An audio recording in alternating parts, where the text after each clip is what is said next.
A Hora Silenciosa, por Alexander Semeli. Traduzido, adaptado e editado por Silvio Dutra. Jesus, pois, quando a viu chorar, e chorarem também os judeus que com ela vinham, comoveu-se em espírito, e perturbou-se, e perguntou onde o puseste. Responderam-lhe um Senhor, vem e vê. Jesus chorou. João 11, verso 33 a 35. Jesus chorou com aqueles que choraram. Uma simpatia e uma compaixão como a dele são muito desejáveis. As lágrimas aliviam e suavizam e refinam meu caráter. Sem elas, posso ser forte, impressionante e útil, mas faltará graça e ternura. Falta de simpatia e compaixão mantém de fora a perfeição. As lágrimas me dão poder com os outros. Nunca fico tão perto deles, como quando eu vou para eles em sua dor. Um aperto da mão, então, algumas palavras hesitantes, um olhar de amor sincero, e suas almas são unidas com a minha. Às vezes Cristo se aproxima mais de um homem quando o homem está sentado na câmara escura ao lado de seus mortos, e às vezes eu sou capaz de fazer o mesmo. E as lágrimas fazem de mim um seguidor de Cristo. Porque ele não é somente poderoso, justo e santo, mas misericordioso e longânimo e compassivo. Ele é como as grandes montanhas, e também como as pequenas flores, violeta, prímula dos Alpes, anêmona, que adicionam incomensuravelmente o encanto à montanha. Foi Deus quem ficou ao lado do túmulo de Lázaro e chorou. Portanto, deixe-me orar, como se fez, pela graça das lágrimas. Se eu não tenho lágrimas, temo que também não tenha amor, porque como o amor é, assim é a compaixão. Aquele que provou o que está no poder do amor, não pode deixar de estar familiarizado com as lágrimas. Seria uma caricatura o cristianismo que congelasse a umidade dos olhos humanos. Não só as mulheres, mas os homens fortes, Davi, o soldado, e Jesus, o Senhor, choravam. Naquele tempo Herodes, o tetrarca, ouviu a fama de Jesus, e disse aos seus cortesãos a João, o Batista. Ele ressuscitou dentre os mortos, e por isso estes poderes milagrosos operam nele. Mateus 14 versos 1 e 2. Não é esta uma parábola do pregador, a consciência? Como a consciência soa solene e indesejável a verdade. Acusa o pecador de seu pecado. Não o deixará descansar. Isso mantém miserável. Suas feridas são cortantes, embora sejam mais benéficas e saudáveis. É difícil para Herodes socar contra o ponto afiado de seu punhal de ferro. Como a consciência pode ser aprisionada e silenciada. Há masmorras em que o pregador severo pode ser empurrado, masmorras do esquecimento, da racionalização, do vontade própria. No entanto, mesmo agora, a alma fraca e obstinada e rebelde vai descer para conversar com seu mentor, e o Senhor Recordação continua a fazer ouvir a sua voz. Como a consciência pode ser ferida e morta, pois a tragédia está se aprofundando, e a meia-noite do coração desenha-se rapidamente. Finalmente chega o momento em que o profeta de Deus nada mais tem a dizer. É como se ele ficasse frio e mudo e ainda na sepultura de um mártir. Há paz na alma, mas é a paz da morte, e o último estado desse homem é pior que o primeiro. Como a consciência sobe novamente de seu túmulo. Pois, do silêncio do sepulcro, o pregador volta em breve. Mas, agora seu nome é remorso, julgamento, desespero. Então, mesmo Jesus e seu amor estão operando temor, medo e terror, para o espírito. Ah, Senhor, concede que o teu pregador, consciência, possa me levar a ti, como ele procura fazer, e não a esses medos e desolações que são sem cura. Ele guardará os pés dos seus santos, porém os ímpios ficarão mudos nas trevas, porque o homem não prevalecerá pela força. 1 Samuel 2 verso 9. É uma promessa para a caminhada cotidiana da minha vida, a caminhada. Do soldado que empurra, quaisquer inimigos que impedem sua marcha, do peregrino da cidade da destruição até a cidade celestial, do Filho de Deus em companhia do seu Pai, a mão humana ligada à divina. Eu sou um de seus santos. Parece-me muitas vezes um título muito alto para reivindicar. Mas deixe-me lembrar que tudo depende daquilo em que meu coração está fixado. O poeta sonha com uma obra-prima de música que ainda não escreveu. E os sonhos do artista sobre um quadro excepcional que pintará um dia. E o escultor sonha com uma estátua cuja grandeza atrairá todos os olhos. Então, quais são meus sonhos? Eles são sobre um dia sendo completamente libertado do pecado, e transformado na imagem de Cristo, e aperfeiçoado em santidade. Então eu estou entre os santos, e ele guardará meus pés. Não do vale da humilhação, ou do jardim da dor, ou da colina da cruz. Não, mas da tentação que me enreda, das falésias e precipícios do pecado, a delicada planície chamada facilidade, a elevação de uma confiança esmagadora em mim, os sombrios desfiladeiros de ansiedade e desespero. É uma garantia bem-vinda certamente. Ninguém menos do que o próprio Deus guarda os meus pés dos perigos. Ele traz muitas influências protetoras em jogo. Suas preciosas promessas, seus mandamentos claros, o exemplo perfeito de Jesus, a influência daqueles que temem seu nome, a graça interior do seu Espírito Santo. Sim, sim, eu ando com segurança, eu ando em liberdade, quando a carga dos meus pés está com todo amoroso, todo sábio, todo poderoso Deus Redentor. De repente veio do céu um ruído, como que de um vento impetuoso, e encheu toda a casa onde estavam sentados. E lhes apareceram umas línguas como que de fogo, que se distribuíam, e sobre cada um deles pousou uma. E todos ficaram cheios do Espírito Santo, e começaram a falar noutras línguas, conforme o Espírito lhes concedia que falassem. Atos 21, verso 2 a 4. Sopra em mim, Espírito de Deus que dá vida. Venha como vento. Estou morto, vive em mim. Estou indiferente, inoperante, morno, indolente, me reaviva. Varre minha alma. Todo o seu torpor, toda a sua indiferença, toda a sua letargia, como o gemido dos pinheiros no escuro, como a corrida da tempestade, como o cicio calmo da brisa. Deixe-me ouvir seus sons. Sopra, vento de Deus. Levanta-te, vento norte, e vem tu, vento sul. Assopra no meu jardim, espalhe os seus aromas. Entre o meu amado no seu jardim, e coma os seus frutos excelentes. Cantares 4. Venha como fogo. Eu preciso do fogo que destrói coisas nocivas e pecaminosas. Há muitos desses elementos no meu coração. Purifica motivos imperfeitos e uma vida inconsistente. Infunde um novo calor espiritual e brilho.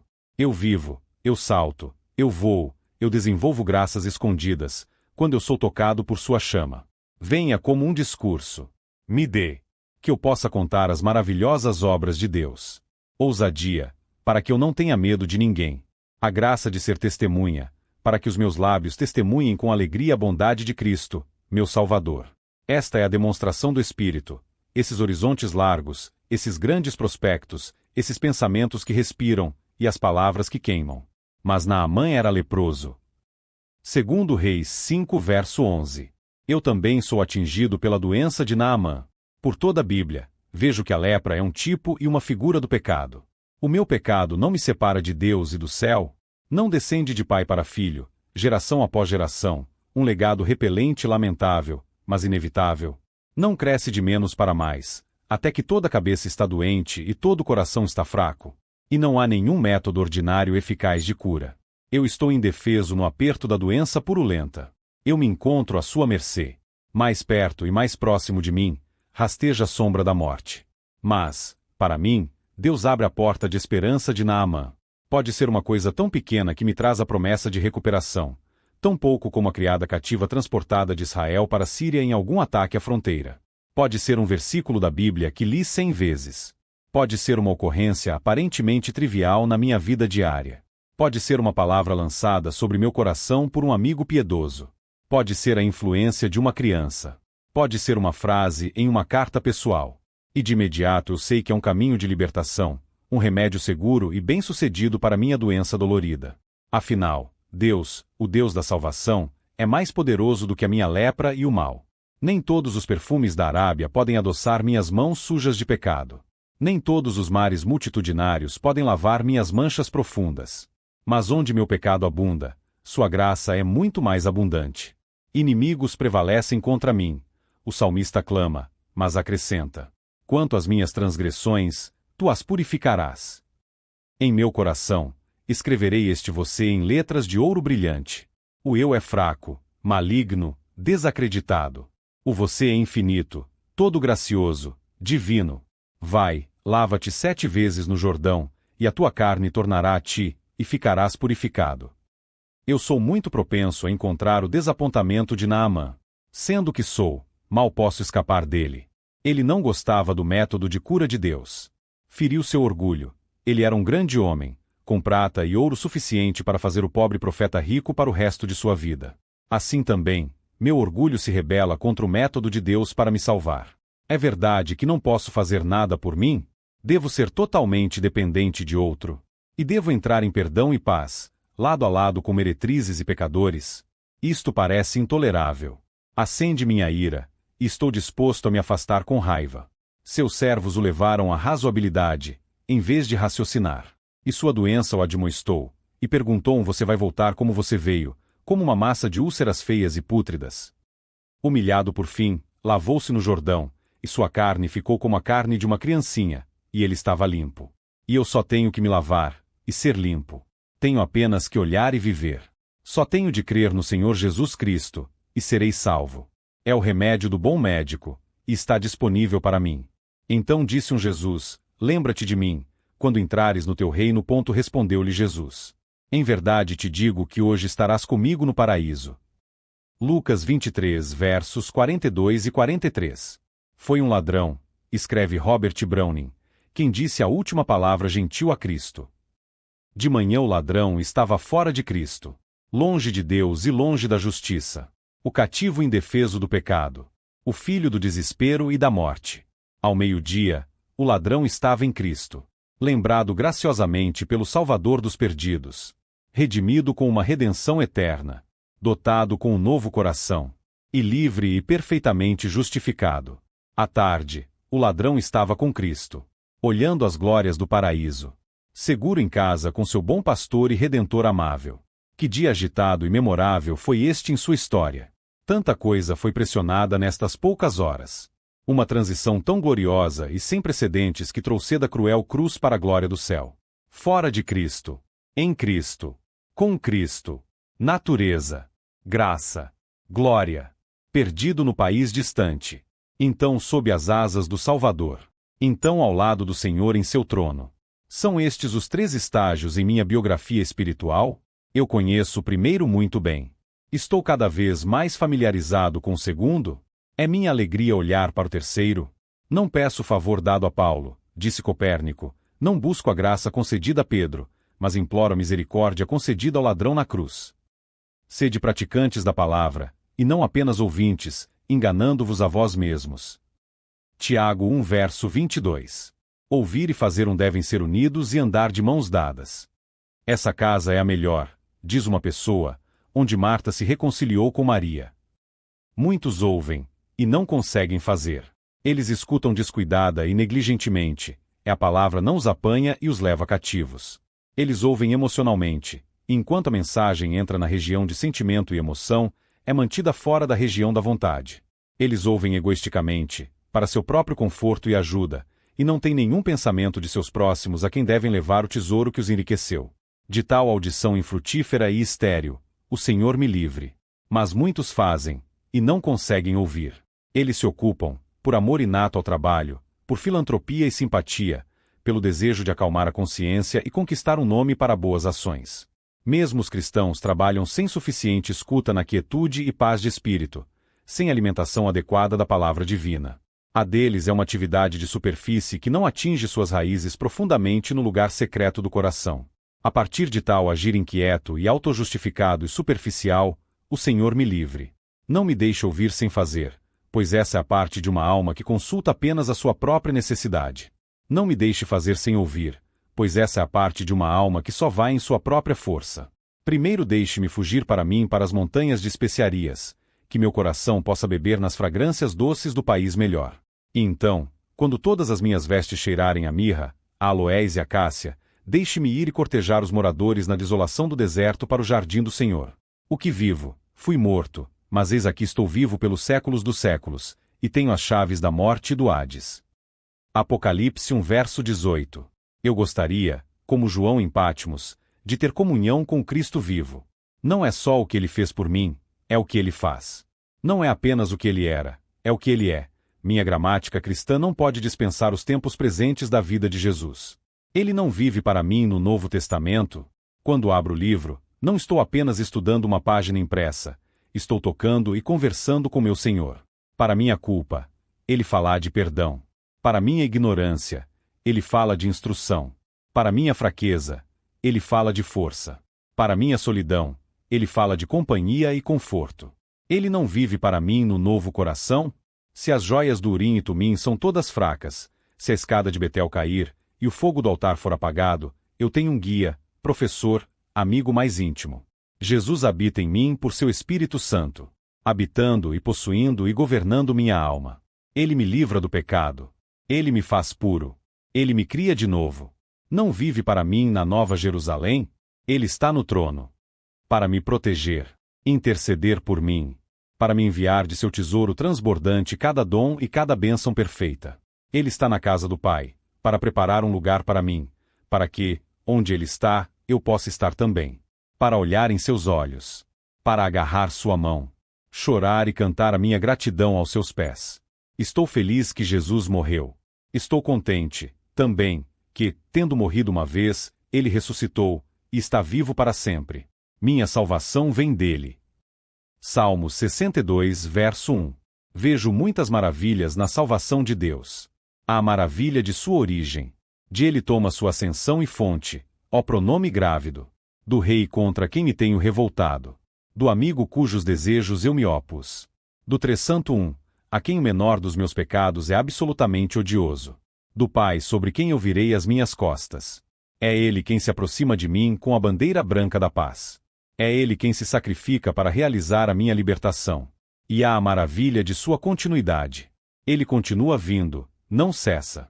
Ela flui, aprofunda-se e amplia-se. Deus não se cansa, embora haja 10.000 razões pelas quais ele deveria. O Salvador não perde sua simpatia e graça. O Espírito Santo continua realizando sua boa obra. A graça salvadora é tão firme quanto o nascer do sol. É como muitos lados como o oceano com seus humores e ondas. Maravilha de sua abundância. É salvação que vem a mim. E a salvação é um palácio com muitos aposentos. É uma paisagem em que muitos elementos diferentes da beleza são encontrados. Montanha, e rio, e pasto terreno luxúria. É a floresta mais escura. É a raia de prata do mar. E há a maravilha de seu objeto. É a minha salvação, a minha, incrível como pode parecer. É um milagre para mim que minha culpa passado deve ser perdoado, uma criminalidade tão terrível que havia em meu coração. É um milagre para mim que minhas imperfeições atuais sejam suportadas e superadas. Tanta paciência, perseverante e conquistadora, eu preciso, porque eu sou o chefe dos pecadores. E penso na salvação do lado divino, e quanto custou a Deus. Eu penso na salvação do lado humano, e quanto isso me traz. Primeiro deixe que as crianças comam tudo o que quiserem, disse ele, porque não é correto tomar o pão dos filhos e jogá-lo aos cachorros. Sim, senhor, ela respondeu, mas até mesmo os cães debaixo da mesa comem as migalhas das crianças. Marcos 7 versos 27 e 28. Se a mãe cirofênica tinha grandes dificuldades, ela também tinha muitos encorajamentos. Havia o amor de casa a dor de lar que a incitava a avançar. Sua filha, tão querida como sua própria alma, e muito mais preciosa do que qualquer coisa que ela chamava de sua própria vida, sua casa, sua esperança, estavam em mais aflição. Só assim, não é problema 3 vezes abençoado para mim, se isso me obriga a aprender rapidamente em Jesus? Por mais dolorosos que sejam os problemas, eles estão fazendo uma obra graciosa quando me levam aos seus pés abençoados. Havia esperanças acesas pelos olhares e tons de Cristo, mesmo quando ele parecia mais oposto a ela. Ele falou de cães, e isso soa um ditado áspero e um tender. Sim, mas era dos cachorrinhos da casa, e não dos cães magros e desabrigados da rua. Por trás da aparente falta de vontade de ceder ao meu clamor, o que o amor por mim impulsa e queima em seu coração infinitamente compassivo. E houve a obra interior do Espírito da graça e da súplica, que a capacitou a perseverar até o fim. Eu também posso ter esse Espírito Santo, útil, paciente, inspirador e vivificante. Invisível e sem ruído, ele cumpre sua obra em mim, levantando-me acima de todo obstáculo, mantendo-me no trono da graça, até que o Rei, cedendo à persistência que ele tem alimentado durante todo esse tempo, diga como quiser. Assim minhas orações tornam-se eficazes e fervorosas. Com a minha necessidade urgente para trás. Com meu Salvador terno acima. Eu carrego como um conquistador os benefícios de meu Senhor. Orai pela paz de Jerusalém, para que os que vos amam estejam seguros. Salmo 122, verso 6. Por que Jerusalém era tão querida para o judeu piedoso? Por causa da beleza de sua situação, é a majestade majestosa de seus edifícios. porque nela encontrou o centro palpitante e pulsante da vida nacional e religiosa de Israel. Porque era um lugar dedicado a uma vida mundana e espiritual. Porque tinha passado pelo fogo e pelo dilúvio da tristeza. Estas foram algumas das razões que fizeram a cidade velha entre as colinas de Judá um lugar honrado e amado. Assim também, não devo ter em alta estima a Igreja de Jesus Cristo, a Jerusalém espiritual, por razões próximas. É belo com a presença e a glória de Deus, o Espírito Santo, e está cheio dos templos justos das almas vivas, que ele está edificando de dia para dia. É o centro do qual o amor, a esperança, a inspiração e o poder saem para o mundo. Tire os grandes nomes cristãos dos séculos, Agostinho e Anselmo e Lutero e Calvino e Wesley e Whitefield, e quão pouco é deixado. Quando a Igreja é fiel à sua missão, ela se destaca separada da moda, febre e loucura da sociedade ao seu redor. E foi batizado em lágrimas e sangue. Oh, quando eu chegar lá, exclamou David Brainerd, 12 dias antes de ir para ficar com Cristo, como a querida Igreja de Deus na terra estará em minha mente. Deixe-me ser feliz que eu estou dentro das portas da cidade santa. Deixe-me orar por sua prosperidade e aumentar. Deixe-me viver e morrer pelo seu rei. Eu não deveria me preocupar apenas com o bem-estar de minha alma individual. Eu deveria ser um entusiástico amante e soldado da comunidade de Deus. De acordo com a sua promessa, estamos ansiosos para um novo céu e uma nova terra, o lar da justiça. Então, caros amigos, já que você está ansioso para isso, faça todos os esforços para ser encontrado impecável, irrepreensível e em paz com ele. 2 Pedro 3 versos 13 e 14. Que a perspectiva do retorno de meu Senhor me leve à diligência, para que eu possa ser achado impecável, irrepreensível e em paz com ele quando ele vier. Chamo-me discípulo, um aprendiz da verdade e vontade de Cristo. Quando ele vier, ele não deve me descobrir, faltando na sabedoria celestial, ignorante de suas palavras e caminhos. Um bebê que deveria ter sido um homem adulto. Eu me chamo um santo, separado do pecado, consagrado para seu serviço. Ele investigará a santidade da minha vida e a simplicidade da minha obediência. Quando ele vier, eu não devo pendurar minha cabeça em autocensura e vergonha, quando ele faz essas perguntas da minha alma secreta. Eu me chamo um irmão, o parente e amigo de todos os seus pequeninos. Quando ele diz o que você fez para o menor destes? Como encontrarei seu olhar e responderei à sua súplica? Será com alegria ou com tristeza? Os olhos e as orações daqueles que eu ajudei, seguem-me ao seu trono? Eu me chamo de crente. Essa é a minha frequentemente reiterada confissão de confiança pessoal. Quando seus olhos me procurarem através de e através, será encontrado para ser uma confissão verdadeira. Muitos serão envergonhados no dia do juízo. Ó meu Senhor, Redentor misericordioso, assim como juiz justo, não seja assim comigo.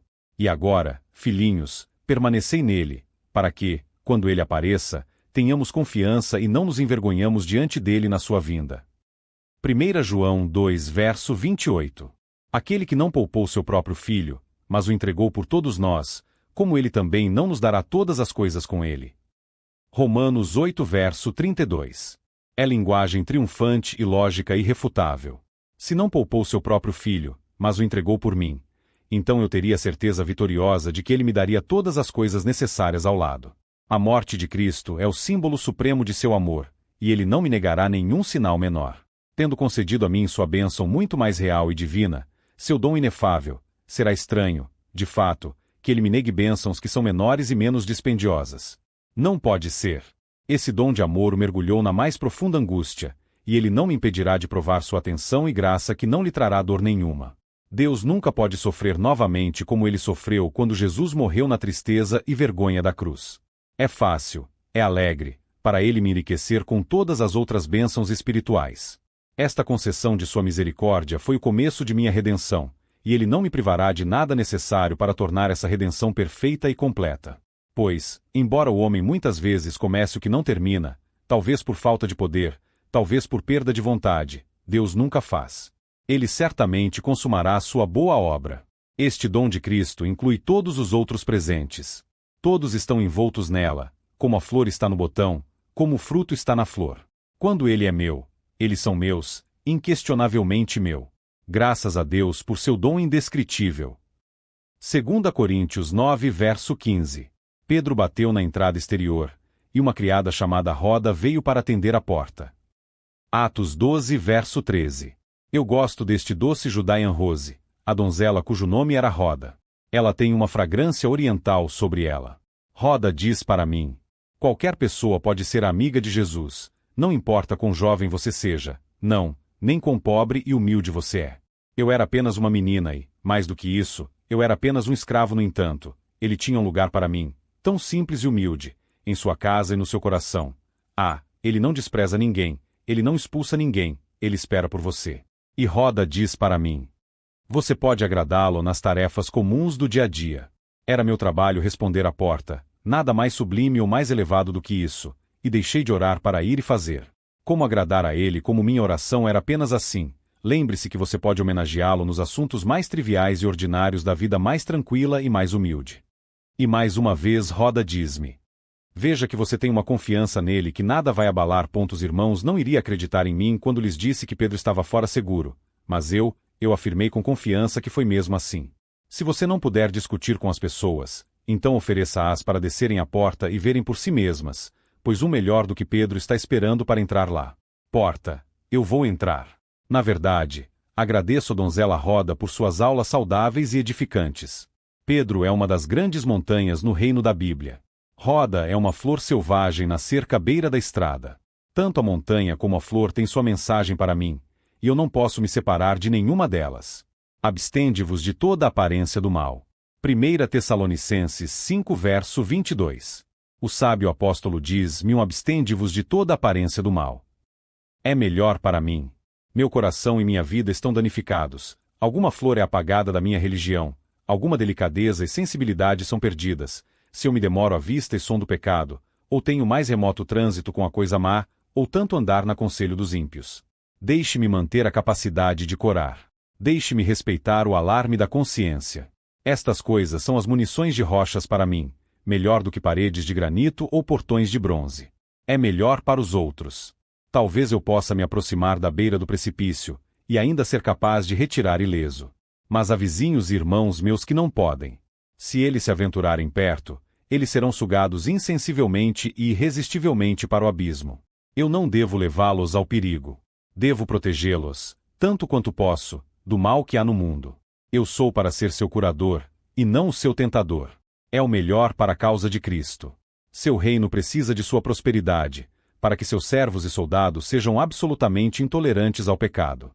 Deve ser a santidade, que nunca compromete, que mantém suas vestimentas sem manchas, que impressiona o mundo com o sentido de algo divino. Este é o ideal do Mestre para seu povo.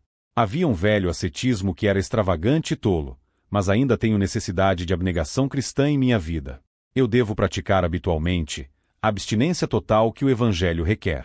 Portanto, nós também, já que estamos rodeados por uma tão grande nuvem de testemunhas, deixemos de lado cada peso, o pecado que tão facilmente nos aprisiona, e corramos com perseverança a carreira que está posta diante de nós, olhando para Jesus, autor e consumador da nossa fé, que pela alegria que lhe foi apresentada, suportou a cruz, desprezando a vergonha e sentou-se à direita do trono de Deus.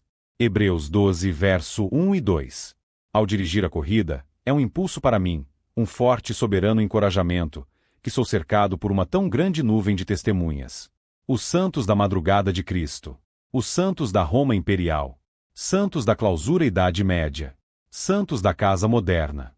Mas Jesus é o primeiro, o último e o último. Primeiro, porque eu começo com ele. Sua cruz se viu e se alegrou. Seu perdão acolheu.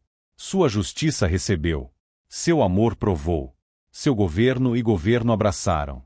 Ele é autor e iniciante da minha fé, e até que eu conheça sua graça, é impossível para eu correr. Midst, também, pois eu devo ser como ele o tempo todo. Colocando cada peso de lado. Tomando o castigo do Pai sem murmúrio. Resistindo até sangue se necessário. Resolvido em todos os perigos que Deus será glorificado.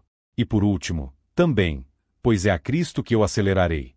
Quando o curso terminar, eu verei seu rosto, e irei dar sua semelhança, e compartilharei seu trono, e o servirei em seu templo. Ele é o finalizador e aperfeiçoador de minha fé. A consumação, bem como o início. O ômega nada menos do que o alfa. Para mim, de ponto de partida à meta, devo fixar meus olhos em Jesus. Todos os dias encontro novos aspectos nele. Entro em câmaras que foram seladas antes. Descobri que sou habitante de um universo cujos limites estão continuamente recuando e viajando mais longe. Quem me reconhecer diante dos homens, eu também o reconhecerei diante de meu Pai Celestial. Mas, se alguém me desprezar diante dos homens, eu o rejeitarei diante de meu Pai Celestial. Mateus 10 versos 32 e 33. Peço graça para confessar meu Mestre, uma confissão franca e aberta ratificará e aprofundará minha própria piedade. Quando digo a verdade que está em mim, que a verdade se torna mais clara, mais viva, mais nobre, maravilhosa e régia, a minha própria mente. Quando eu confesso e defendo meu Senhor, Ele assume proporções maiores em meus pensamentos, Ele é mais caro e mais precioso para o meu coração. É melhor para mim ser franco e corajoso. É um grande meio de segurança espiritual. É um poderoso instrumento de crescimento. Peço a graça de confessar meu Mestre, uma confissão inabalável e sem medo se moverá e conquistará os outros. Deixe-me soar para fora minhas convicções como com tons da trombeta. Deixe-me lutar contra o pecado e não dar um quarto. Deixe-me fazer minha glória de Jesus, impugnar meu Salvador quem quiser. Alguns vão desprezar e me odiar por isso. Alguns zombam e ridicularizam-me. Mas alguns serão tocados, derretidos, ganhos, como nunca seriam por silêncio e aquiescência. É assim que o reino da justiça, da paz e da alegria vai de força em força. Peço graça para confessar meu Mestre. Confissão decidida e corajosa o agrada e ganha sua aprovação. O que ele diz? Também o reconhecerei diante de meu Pai Celestial. Como transbordar a recompensa, como real a recompensa, para as minhas pobres palavras e ações. Para que Jesus fale bem de mim, eu não vou passar pelo fogo e água se está a meta. Não farei a luz dos obstáculos, rir-me-ei das impossibilidades, e monto impávido até cada torre escura? Então eu não esconderei seu amor dentro do meu coração. Regozijem-se diante de vocês como as pessoas se regozijam com a colheita. Isaías 9 verso 3. É a alegria da colheita que Jesus traz. A alegria na colheita é a coroa da fé. O jardineiro tem paciência longa, e agora, finalmente, colhe sua ampla recompensa. Muitos haviam esperado há muito tempo e, por fim, o Filho de Deus curvou os céus. E eu também, quando busco, não estou desapontado. Espero seu lazer, e, quando ele vier em graça, misericórdia e paz, o momento de comunhão com ele sobrepuja cada atraso. A alegria na colheita é o excesso de esperança. As maiores antecipações do agricultor são superadas pela realidade liberal. E Jesus não é sempre mais vasto do que as esperanças dos homens. Será que ele não viaja além das minhas imaginações e sonhos mais dourados? Eu vivo o ano inteiro em Vietfields e pomares e vinhedos. Minha alma, como disse Pierre Séguier, é como um jardim, cheio de abrigo e de fontes. A alegria na colheita é a proteção da abundância. Agora comida nos lares dos homens, agora a alegria em seus corações. E Cristo alimenta toda a minha fome e assaga toda a minha sede. Perdão, santificação, poder, paz, a garantia gloriosa de que o eterno futuro é meu, ele dá esses mais nobres tesouros sem restrição. Não há vestígio de penuridade nele. A alegria na colheita é obra de Deus. É seu sol e chuva, sua vigilância e onipotência e amor, que enviaram esta alegria transbordante para a terra necessitada. E assim é com meu Senhor Jesus Cristo. Eu não podia o merecer. Eu não poderia conquistá-lo. Do céu ele vem imerecidamente, sem dinheiro e sem preço. Deus abre a sua mão e suprimentos todas as minhas necessidades. Neste dia e todos os dias eu me regozijarei nele. Ao levá-lo embora, apoderaram-se de Cirene, que estava saindo do país, e pôs a cruz sobre ele, e o fez levá-la atrás de Jesus. Lucas 23, verso 26. Deus se encontra comigo em voltas inesperadas do meu caminho, assim como Jesus se encontrou com Simão de Cirene. Quando estou caminhando pela estrada. Quando estou fazendo meu trabalho cotidiano comum. Quando estou sentado sozinho, eis que ele está lá, se oferecendo a mim, me chamando para o seu lado, mudando todo o conteúdo de minha história. Eu encontro um amigo, e Deus começa a falar comigo através dos lábios do meu amigo. Eu abro um livro, e de repente eu me encontro diante de seu trono e olhando para cima em seu rosto. Ele não está longe de mim. Deus me faz participante nas aflições de Cristo, assim como Simão foi obrigado a carregar a cruz vergonhosa. De uma maneira ou de outra, o sofrimento é o ingrediente essencial de toda a vida cristã, e devo andar com meu Salvador 1 ou 2 milhas ao longo de seu caminho doloroso. Mas as coisas amargas são completamente doces, quando Jesus está presente. Ele tinha sua casa de campo no Vale da Humilhação há muito tempo, e, ao descer nela, descobrirei suas pegadas lá. É a erva chamada facilidade do coração que ele plantou para mim. Deus muda minha repulsão em obediência, assim como ele tirou Simão de um serviço constrangido para um pronto carregamento da árvore maldita.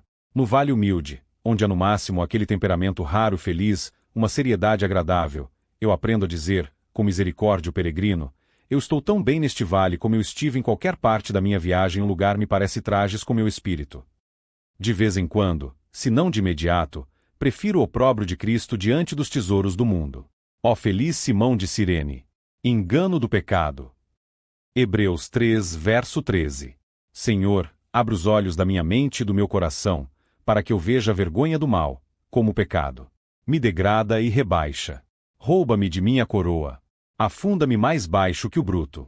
Mostre-me o verdadeiro caráter do pecado, a rebelião dele, a anarquia que traz, a dívida em que me mergulha, a prisão a que ele consigne minha alma, para que eu possa abominá-la e arrepender-me no pó e na cinza. Ajude-me a compreender a astúcia do mal. Quão sutil é, como a serpente há muito tempo.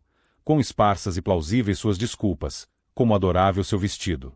Dá-me entendimento, para que eu possa desmascarar as ciladas de Satanás. Possa eu ver o tentador que vem como um filho da luz, e certamente o repelirei então. Ajude-me a entender o resultado do mal, como o fim é a meia-noite, o desespero, o verme que nunca morre, o fogo que nunca é extinguido. Tanto quanto eu posso compreender tal angústia, deixe-me olhar para ele. Os terrores do Senhor podem persuadir-me a não ter nada a ver com a coisa má. E ó, meu Senhor, ajude-me a compreender o libertador do mal. Os pensamentos graciosos do Pai. O sangue redentor e o poder intercedente do Filho. A força, a paciência e a pureza do Espírito Santo. Satanás esconde seus propósitos escuros sob pretextos justos, como os assassinos gregos às vezes esconderam suas espadas na vegetação de ramos de murta. Eu oro para que eu não possa ser ignorante de seus dispositivos fraudulentos. Oro para que a minha possa ser o conhecimento que salva do pecado e da miséria. Olhai para as aves do céu, não semeiam, nem ceifam, nem armazenam em celeiros, mas o vosso Pai Celestial os alimenta. Não sois muito mais valiosos do que eles? Mateus 6, verso 26. Não me preocupe, os pássaros e os lírios me ensinam melhor. Deus espalha uma mesa para os pardais, e veste as anêmonas do caminho com sua beleza requintada. E eu sou mais caro a ele de longe. Eu, que sou feito à sua imagem, e por quem seu filho morreu, e a quem ele quer habitar ao seu lado em seu céu, ocupo um lugar maior em seu coração de coração. Deixe-me, não se preocupe. Não serve nenhum bom propósito se preocupar e se inquietar.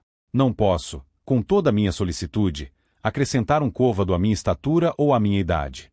A ansiedade só me mergulhará na angústia mental e no aborrecimento e tristeza, sem me trazer nenhuma vantagem compensadora. Sabe como ferir, mas ele não sabe curar. Deixe-me não me preocupar. Uma criança deve ter mais confiança na sabedoria de seu pai e vigilância e amor. Pode ser desculpável para homens e mulheres mundanos se preocuparem, mas não um filho na família real e rica do Rei dos Reis.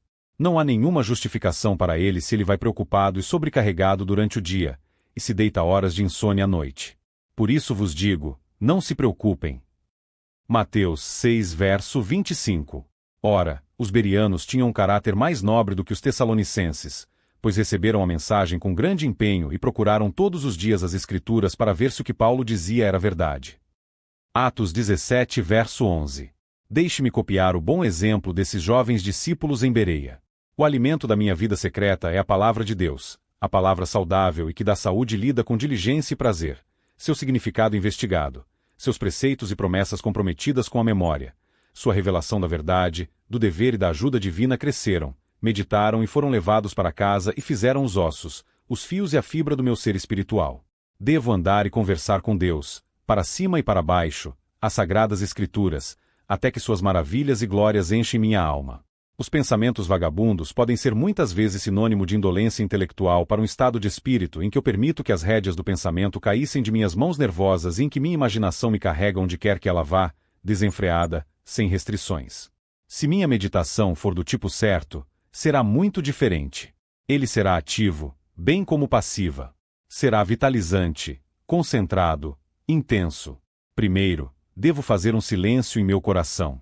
Devo comandar as 1000 vozes que me chamam de fora e de dentro, para manter a paz. Então eu devo esperar em Deus, escutando o que Ele me diz, recebendo sua palavra com atenção, mansidão e amor. E devo retê-la e refletir sobre ela, e olhar para ela de todos os lados, até que eu compreenda seu significado para mim. Há perseverança aqui. Há um esforço sustentado. Isto é o que significa pesquisar nas Escrituras. Oh, como eu amo a sua lei, eu medito nele o dia todo. Salmo 119, verso 97. Eu sou o pão da vida.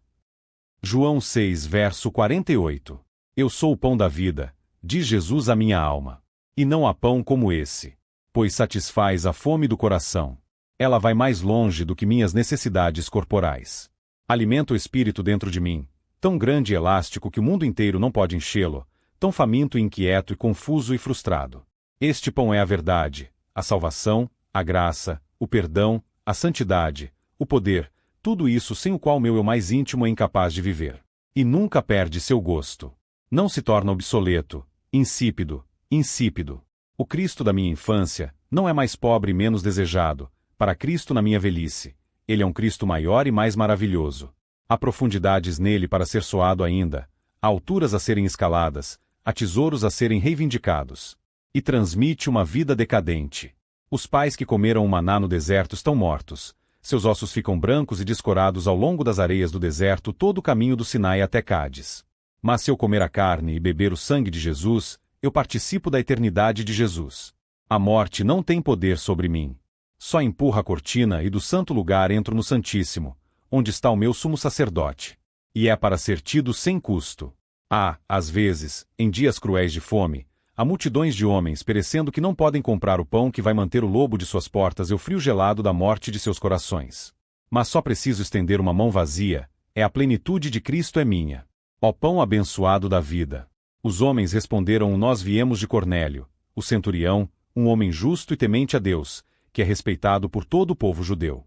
Um santo anjo disse-lhe para que você viesse à sua casa para que ele pudesse ouvir o que você tem que dizer. Atos 10, verso 22. É agradável pensar na preparação de Deus dos corações humanos para Cristo e sua salvação e seu amor. Ele preparou de antemão a alma de Cornélio, para a bênção divina que ele estava providenciando para ela. Vejo hoje na empresa das missões estrangeiras. Onde quer que os enviados da cruz e do crucificado possam ir, encontram-se com aqueles que estão abertos à boa nova e que acolhem a sua mensagem com avidez. Pois o jardineiro celestial tem estado trabalhando, cultivando solo estéril, para que, na estação devida, possa receber a semente incorruptível da palavra. Eu vejo hoje na história espiritual das almas ao redor de mim. Muitos deles estão apenas esperando o momento decisivo, a brisa favorecedora, o toque do Espírito renovador. Sempre que vem, eles entram de uma vez na vida. É porque Deus tem estado ocupado com eles debaixo da superfície, e eles só respondem a Ele. E eu vejo isso hoje, eu confio, em minha própria experiência mais íntima. Não sei eu como Ele me amou e pôs seu coração sobre mim, muito antes de cuidar dele. Eu o procurei, sim, mas Ele, meu Salvador, meu bom pastor, me procurou primeiro. E a minha busca era apenas a questão de sua inspiração e seu chamado. A vida nos ramos secos e no solo congelado, antes de haver margaridas no campo e flores cor-de-rosa e brancas do outono que ilumina acima das sebes. Assim é com o meu Deus. Eu não sei quando seu amor começou. Eu não sei por que partes de mergulhadores e em que maneiras de verso ele tem mantido ligando, chamando para mim. Jonatas tinha um filho coxo em ambos os pés, caiu e ficou aleijado, chamado Mefibosete. 2 Samuel 4, verso 4. Não tenhas medo, disse Davi a Mefibosete, porque certamente te mostrarei bondade por causa de teu pai, Jonatas. 2 Samuel 9, verso 7. Bendizei ao Senhor, ó minha alma. O Senhor teu rei trata com você como Davi tratou Mefibosete. Ele acha que você caiu de sua propriedade alta. Significou ser um príncipe. Você se tornou um mendigo. Você é transformado em um homem pobre e banido. Além disso, você é repulsivo e desagradável, coxo em seus pés, para que você não possa executar os mandados de seu pai nem fazer sua vontade. E, hoje, você está no país distante, do outro lado do Jordão, não mais um cidadão da terra da promessa, mas um morador entre os pagãos. Mas há aquele cujo nome súplica por você, como o nome de Jonatas intercedeu pelo príncipe exilado. É Jesus, o bem-amado do Pai. Por sua causa, os pensamentos de Deus para você são pensamentos de paz. Por sua causa, a distância, a doença e a degradação podem ser terminadas, e da miséria e da solidão você pode voltar para casa. Então, minha alma, o palácio de Deus está preparado para você. A festa de Deus das coisas gordas é a mesa espalhada para sua fome e sede. Coma, meu amigo, beba, sim, beba abundantemente, meu amado. Bem-aventurado aquele que não se ofende por mim. Lucas 7, verso 23. Às vezes é muito difícil não ser ofendido em Jesus Cristo. A ofensa pode ser circunstancial. Encontro-me numa prisão, uma esfera estreita, uma câmara doente, uma posição impopular, quando eu esperava grandes e grandes oportunidades. Sim, mas Ele sabe o que é melhor para mim. Meu ambiente é de sua determinação. Significa isso para intensificar a minha fé, para atrair-me para uma comunhão mais íntima com Ele, e para amadurecer as minhas graças. No calabouço minha alma deve prosperar. A ofensa pode ser mental. Sou assombrado por dúvidas, perplexidades, perguntas, que não consigo resolver. Eu esperava que, quando eu me entregasse a Ele, meu céu fosse sempre claro, mas muitas vezes espalhado pela névoa e nuvem. Contudo, deixe-me acreditar que, se as dificuldades permanecem, é que eu posso aprender a confiar nele de forma ainda mais implícita. Confiar e não ter medo. Sim, e por meus conflitos mentais eu sou treinado para ser um tutor para outros homens tempestade conduzidos. A ofensa pode ser espiritual. Tentação e pecado continuam a perseguir meus passos. Eu tinha imaginado que seria de outra forma, e que em seu rebanho eu nunca deveria sentir os ventos cortantes em tudo. Mas é melhor como é. Sua graça é ampliada. Meu próprio caráter está amadurecido. Seu céu é mais doce no final do dia. Lá eu vou olhar para trás sobre as voltas e provações do caminho, e eu vou cantar os louvores do meu guia. Então, deixe vir o que virá, sua vontade é bem-vinda, e recusarei me ofender no meu amoroso Senhor. Embora João nunca tenha feito um sinal milagroso, tudo o que João disse sobre esse homem era verdade. João 10, verso 41. Um testemunho muito invejável é este que é transmitido a respeito de João Batista, depois de ter ido para casa para Deus, da escuridão e da mágoa da prisão. Ele não fez nenhum milagre, mas tudo o que ele falou deste homem era verdade. Eu não posso cobiçar nenhuma guirlanda mais brilhante. Eu não posso fazer nenhum milagre, como é verdade. A luz celestial, a força espiritual, o descanso após o cansaço, a vida após a morte, a alegria inefável e cheia de glória, eles não são meus para dar. Muito circunscritos, meus poderes são muito escassos. Minha voz é incapaz de penetrar nos lugares profundos da alma. Meu toque não pode transmitir saúde e bem-aventurança e o novo dia. Devo contentar-me em preencher um pouco de espaço e ser incluído entre os inúmeros postos de Deus. Mas posso apontar homens e mulheres e crianças para Jesus, o Cristo, e todas as coisas mais vastas, as coisas mais profundas, as coisas mais sublimes, que eu digo sobre ele, ficarão para trás e sob a gloriosa verdade. É uma bênção incontável ser apenas um arauto do Rei da Graça.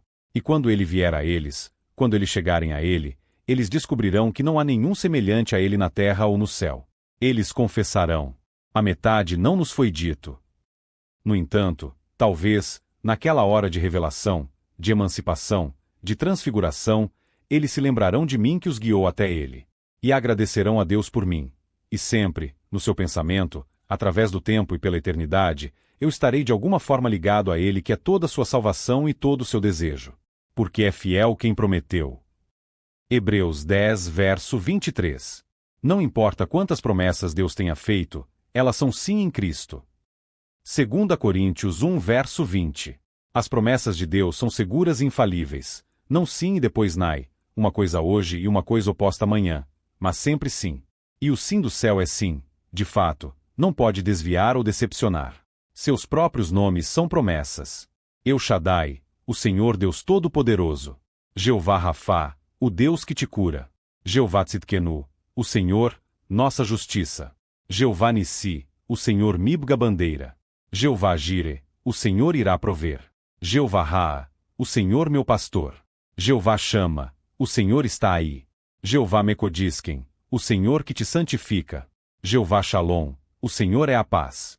Pai, Salvador, Pastor, Marido. Que preciosas promessas cada nome contém. Suas relações na história são promessas. Mais cedo ou mais tarde ele derrubou o mal. Mais cedo ou mais tarde ele tem coroado o direito. Ele tem satisfeito os pobres com as coisas boas, enquanto ele tem enviado os ricos longe.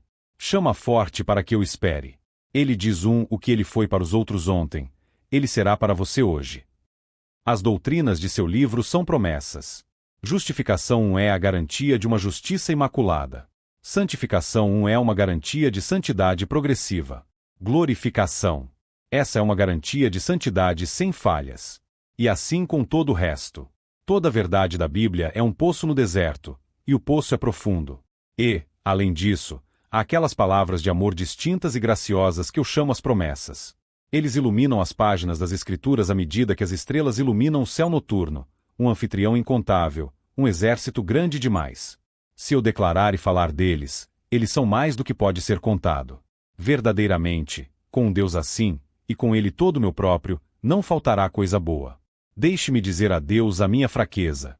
Eu sou impotente em mim mesmo, mas as fontes do meu refresco estão em seu grande coração, e elas são fontes de uma juventude perpétua. Ele nos concedeu suas preciosas e grandíssimas promessas. 2 Pedro 1 verso 4.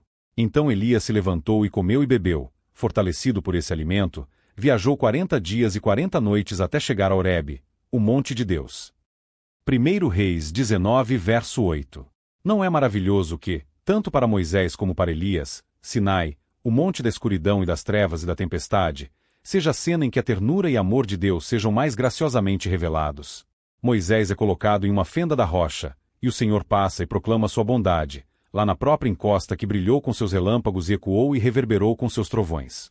Elijah faz o seu caminho para o lugar estranho e sombrio, esperando, desejando também, pois ele gostaria de ver um julgamento repentino varrer os transgressores da terra, que Deus vai falar com ele no vento forte, no terremoto e no fogo. E, em vez disso, Deus fala na voz, muito quieta e muito pequena, de sua mansidão e sua misericórdia. Assim pode ser na minha própria história espiritual. Pode ser no Sinai que eu me lembre do Calvário e do amor salvífico de Deus em Cristo. Muitas vezes é quando ele está tremendo diante do monte que queima com fogo, que a alma pega sua primeira visão do monte que está manchado de sangue corado, o sangue precioso derramado para sua redenção. A lei severa, inexorável, irritada, com suas ameaças e alarmes, tem sido em inúmeros casos um tutor para levar o coração a Jesus. Eu olho para a nuvem de tempestade, e eu vejo o arco-íris. Eu antecipo a palavra da desgraça, e eu ouço a palavra de amor. Vá em paz, os teus pecados, que são muitos, são perdoados.